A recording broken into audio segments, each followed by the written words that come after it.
there is a special kind of suffering that no one talks about. It's not a loud cry, but a quiet, persistent ache in the soul. It's the feeling of going through the motions of life, but not truly living. It's the heaviness you feel in your chest when you wake up, a weight that has nothing to do with sleep and everything to do with existence itself. You look at your own life, at the world outside your window, and everything seems to be colored in a shade of gray. The things that once brought you joy now feel hollow. The goals that once motivated you now seem pointless. You're not screaming, but inside, you are begging for a way out. You're not collapsing on the floor, but your spirit feels like it's on its knees. This is the suffering of a meaningless existence. It's the deep human pain that arises when the why of your life has disappeared. And in this state, you feel profoundly alone, convinced that no one could possibly understand the silent void that has opened up inside you. You search for answers. You watch videos. You read books. But so much of it feels superficial, like a bandage on a wound that goes right to the bone. But you are here.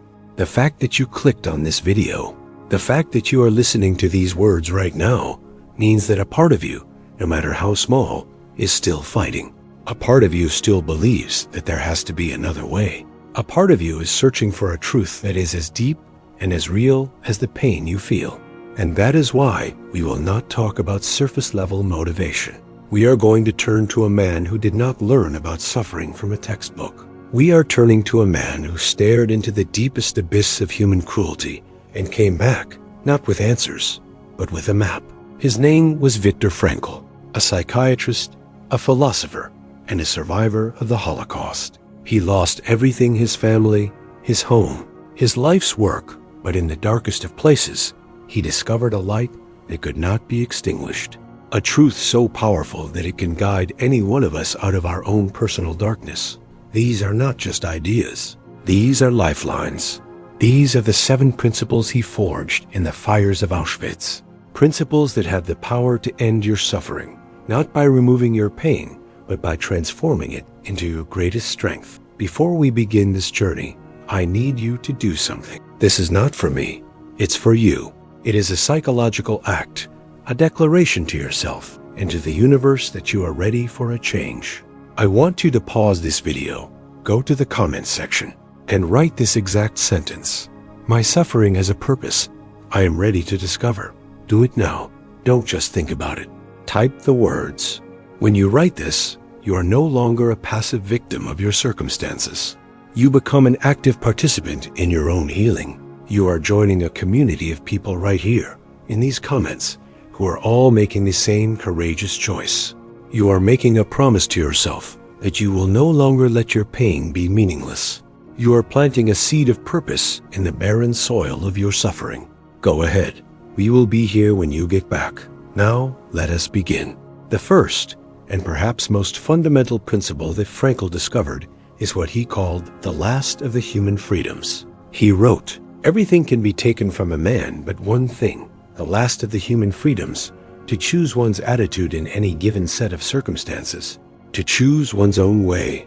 Think about what this truly means. Frankl was in a situation where he had zero control over his external world. His freedom, his dignity, his health, his loved ones all were stripped away. He was subject to starvation, torture, and the constant threat of death. By any objective measure, his situation was the definition of hopeless suffering. And yet, he observed a profound truth. He saw that among the prisoners, 2 men could be in the exact same horrifying situation. One would crumble into despair, losing all will to live, while the other would maintain his inner dignity, even finding ways to comfort others. What was the difference? It wasn't their circumstances. The difference was the one thing the guards could not take away, the space between what was happening to them and how they chose to respond to it. This is the last human freedom. It is your ultimate power. Your suffering right now, whether it's from a breakup, a job loss, a chronic illness, or a deep sense of loneliness, is real. This principle does not ask you to pretend that your pain doesn't exist. It does not ask you to enjoy your suffering. That would be absurd. It asks you to recognize that your pain and your response to your pain are 2 separate things. The situation is the stimulus. Your reaction is your choice. Right now, you might feel like your anxiety, your depression, or your sadness is in control. It feels like an overwhelming force that dictates your every thought and action. But Frankl's first principle invites you to see that you are not your emotions. You are the one who is experiencing the emotions. There is a space, however small it may seem, between the feeling of sadness and the identity of being a sad person. In that space lies your power. The practical application of this is to change the question you ask yourself. Instead of asking, "Why is this happening to me?" which is a question that leads to a feeling of victimhood, you start to ask, "How will I respond to this happening?" The first question takes your power away. The second question gives it back to you.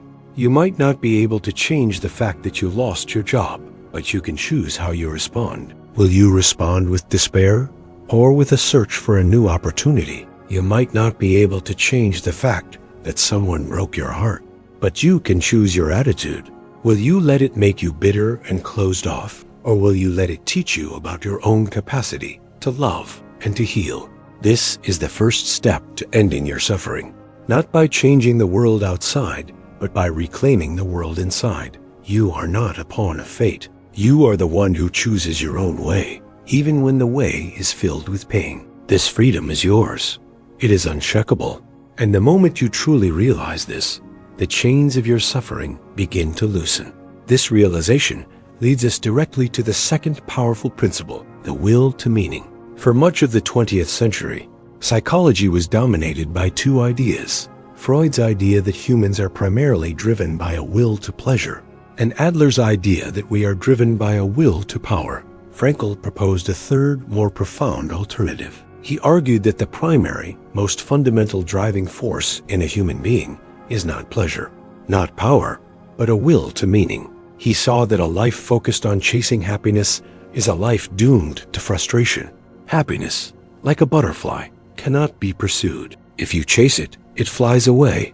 But if you are quietly engaged in a meaningful task, it may come and land gently on your shoulder. Frankl wrote, "For success, like happiness, cannot be pursued. It must ensue, and it only does so as the unintended side effect of one's personal dedication to a cause greater than oneself." Your suffering is not being caused by a lack of happiness.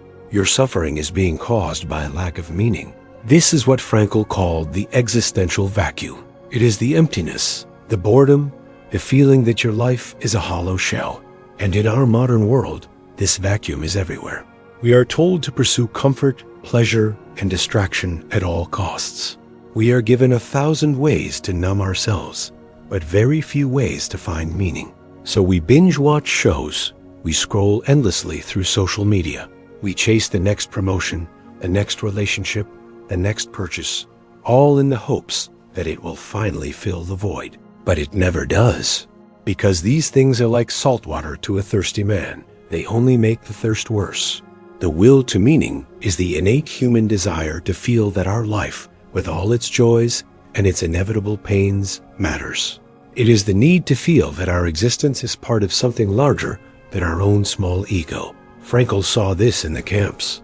The people who survived were not necessarily the strongest or the healthiest.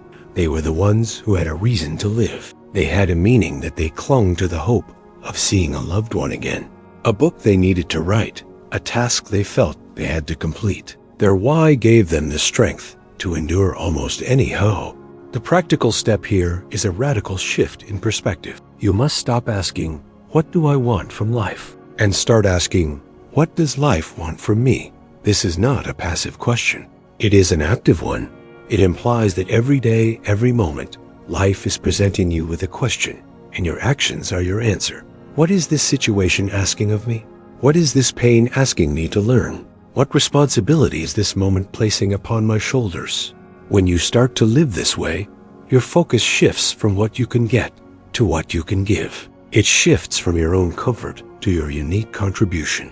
And in that shift, the existential vacuum begins to fill, not with fleeting pleasure, but with solid, unshakable meaning. Your suffering doesn't disappear, but its nature changes. It is no longer a sign of a broken life. It becomes part of a meaningful one. So if the key is meaning, the next logical question is, where do we find it? This brings us to the third, beautifully practical principle. Meaning can be discovered in three ways. Frankl was not an abstract philosopher. He was a clinician. He wanted to give people concrete paths to follow. He identified three primary avenues through which any human being can find meaning in their life. The first way is by creating a work or doing a deed. This is the most obvious path. It is finding meaning through what we give to the world. This doesn't have to be writing a symphony or finding a cure for a disease. It can be found in the daily dedicated work of a craftsman, a teacher, a parent, or a gardener. It is the meaning that comes from bringing something new and valuable into existence, or from serving others through your unique talents. The key here is not the scale of the action, but the attitude behind it. You can find more meaning in building a single sturdy chair with love and attention than in running a massive corporation with a sense of empty ambition. Ask yourself, what can I build? What can I create? Who can I help? What small, concrete action can I take today that will leave the world a tiny bit better than I found it? Your suffering can become the fuel for this creation. Your pain can give you the empathy to serve others who are hurting. Your struggle can become the raw material for your art. The second way to discover meaning is by experiencing something or encountering someone. This is the path of connection and love. Meaning can be found not just in what we do, but in what we receive from the world. It can be found in the overwhelming beauty of a sunset, in the power of a piece of music that moves you to tears, or most importantly, in the love for another human being. Frankl tells a story of how, in the depths of his despair in the camp, he would have intense conversations in his mind with his wife. He would see her smile, he would hear her voice, and this connection, this love, became a source of strength more real and more powerful than the physical misery surrounding him. He wrote, "The salvation of man is through love and in love." To apply this, you must open yourself up to the world. When you are suffering, the tendency is to shut down, to isolate yourself. This principle commands you to do the opposite. Go for a walk in nature and truly see the trees. Listen to a piece of music and let it wash over you completely. And most importantly, invest in your relationships. Connect with a friend, a family member, a partner. To love someone, to truly see them and be seen by them, is one of the most profound sources of meaning available to us. It reminds us that we are not alone in this vast universe. The third and most powerful way to find meaning is through the attitude we take toward unavoidable suffering. This is the highest and most difficult path. There will be times in life when you cannot create a great work. There will be times when you are cut off from love and beauty. There will be situations of pain, illness, or loss that you simply cannot change. What then? Frankl says that it is precisely in these moments that life offers us a final and ultimate opportunity to find meaning. The meaning lies in how we bear our cross. When we can no longer change a situation, we are challenged to change ourselves. Your suffering, when it is unavoidable, becomes a task. The task is to endure it with dignity, with courage, with compassion for yourself and others. This is not about being a martyr. It is about demonstrating the defiant power of the human spirit. It is in these moments that you have the chance to turn a personal tragedy into a human triumph. By facing your unavoidable pain with courage, you are not just helping yourself. You are bearing witness to the strength of the human soul, and that, in itself, is a deeply meaningful act. It's a testament that says, "You can take everything from me, but you cannot take my ability to choose who I will be." This capacity for choice leads us to the fourth principle, the power of self-transcendence. In our modern culture, we are obsessed with self-actualization, self-fulfillment, and self-care. We are told that the goal of life is to find ourselves and to make ourselves happy. Frankl believed this entire approach was fundamentally flawed. He argued that a human being is not a closed system. We are not meant to be focused inward on ourselves. He stated, "The human being is a self-transcending being. This means we only truly find ourselves when we forget ourselves. We only become fully human when we are dedicated to something or someone outside of ourselves." Suffering, by its very nature, is a self-obsessed state. When you are in pain, your world shrinks to the size of your own discomfort. Your thoughts circle endlessly around your own misery, your own problems, your own fears. This inward focus is a vortex that pulls you deeper and deeper into the abyss. Self-transcendence is the way out. It is the conscious decision to shift your focus from me to we, or to a cause, a value, or a purpose that is bigger than your own personal happiness. This is why the first two paths to meaning, creating a work, then loving another, are so powerful. They both pull you out of yourself. When you are completely absorbed in a creative task, you forget about your anxiety. When you are truly focused on caring for another person, your own worries fade into the background. Frankl put it this way: the more a man tries to demonstrate his power or his pleasure, the more he is caught in the dynamics of his own neurosis. The only way to deal with this vicious circle is to break out of it, and that is possible only through a reorientation toward meaning and purpose. The practical application is to find your something bigger. What is a cause you care about? It could be animal welfare, environmental protection, social justice. What is a value you want to embody? It could be compassion, integrity, or courage. Who is a person in your life that you can serve? It could be a child, an elderly parent, a friend in need. You must find a reason to get out of your own head. The moment you dedicate even a small fraction of your energy to something beyond your own skin, you begin to heal. Your personal suffering doesn't vanish, but it is put into perspective. It becomes part of a larger story, a story that is not just about you. And in that larger story, even the greatest pain can be integrated and given a place. This is the paradox of self-transcendence. The less you focus on your own happiness, the more likely you are to find it. But what about those moments when fear and anxiety are so overwhelming that you feel paralyzed? This is where we find the fifth principle, the defiant power of the human spirit. Frankl did not believe that the human mind was a fragile, helpless thing. He saw it as possessing an incredible, almost rebellious strength. He called this the defiant power of the human spirit. It is our capacity to rise above our own psychological and physical conditions, to take a stand against our own symptoms. He developed a specific therapeutic technique based on this idea called paradoxical intention. This is a powerful tool for anyone suffering from anxiety, phobias, or obsessive thoughts. The technique works by having the patient intentionally try to do or wish for the very thing they are afraid of. For example, if a person has a fear of sweating in public, a traditional approach might be to try and calm themselves down, to try not to sweat. But this often makes it worse, because the fear of the symptom creates more anxiety, which in turn creates more of the symptom. With paradoxical intention, Frankl would instruct the patient to go into a social situation and say to themselves, "Today, I'm going to show people how much a person can sweat. I am going to sweat out 5 whole quarts." By intentionally trying to bring on the feared event and even exaggerating it with humor, the patient removes the fear. The vicious cycle is broken. You cannot be afraid of something that you are actively trying to make happen. This is the defiant power of your spirit in action. It is you, the conscious self, looking at your own neurotic fears and anxieties and choosing not to fight them, but to mock them. You are taking the wind out of their sails. You can apply this to your own suffering. Are you afraid of having a panic attack? The next time you feel one coming on, instead of fighting it, say to yourself with a sense of rebellious humor, "Okay, let's do this. Let's have the biggest, most spectacular panic attack the world has ever seen." Are you plagued by obsessive negative thoughts? Instead of trying to push them away, invite them in for tea. Say, "All right, negativity, you have my full attention for the next 5 minutes. Give me your best shot." By doing this, you are creating a separation between your true self and your symptoms. You are demonstrating that you are not your anxiety. You are not your intrusive thoughts. You are the one who can observe them, play with them, and even laugh at them. This defiant act of spiritual rebellion is a profound affirmation of your inner freedom.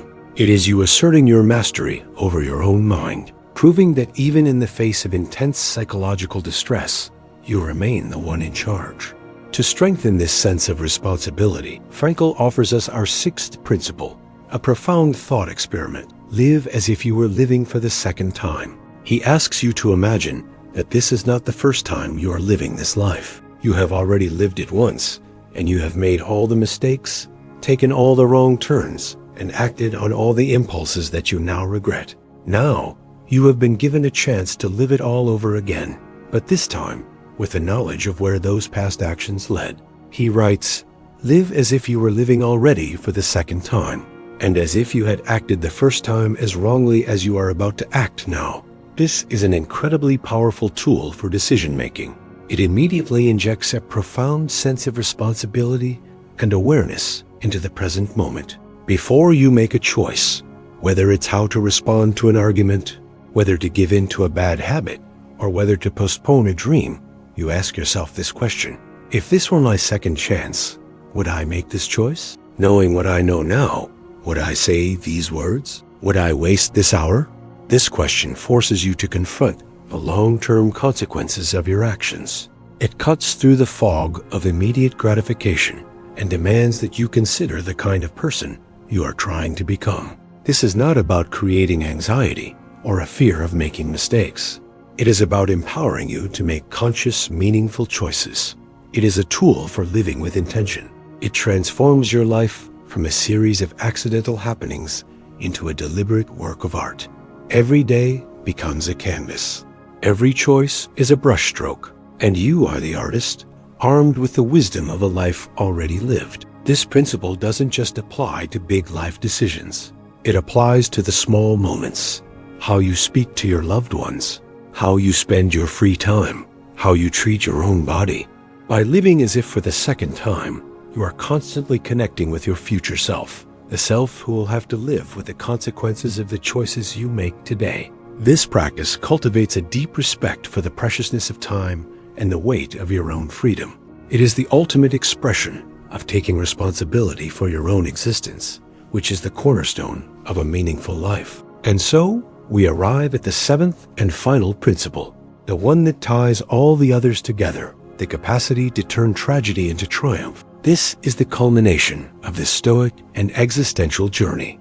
It is the understanding that the purpose of all these principles is not to avoid suffering, but to redeem it. Frankl believed that human beings have an alchemical ability to transform the lead of pain into the gold of meaning. He said that suffering ceases to be suffering at the moment it finds a meaning. This does not mean the pain goes away. The loss is still a loss. The trauma is still a trauma, but its function in your life is transformed. What was once a source of pure agony can become a source of strength, empathy, and wisdom.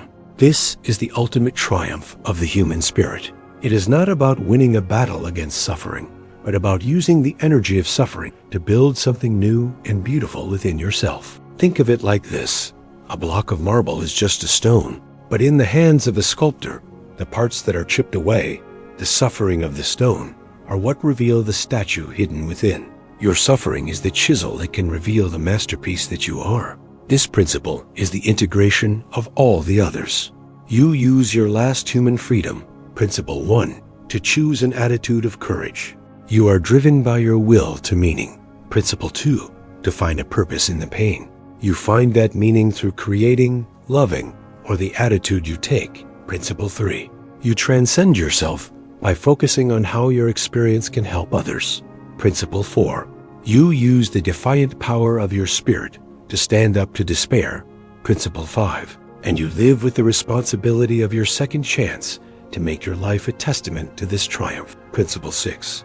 This is how you end your suffering, not by eliminating it, but by elevating it. You take the most broken, painful, and tragic parts of your story, and you weave them into the fabric of a meaningful, purposeful life. Your scars become your symbols of strength. Your deepest wounds become the source of your greatest compassion.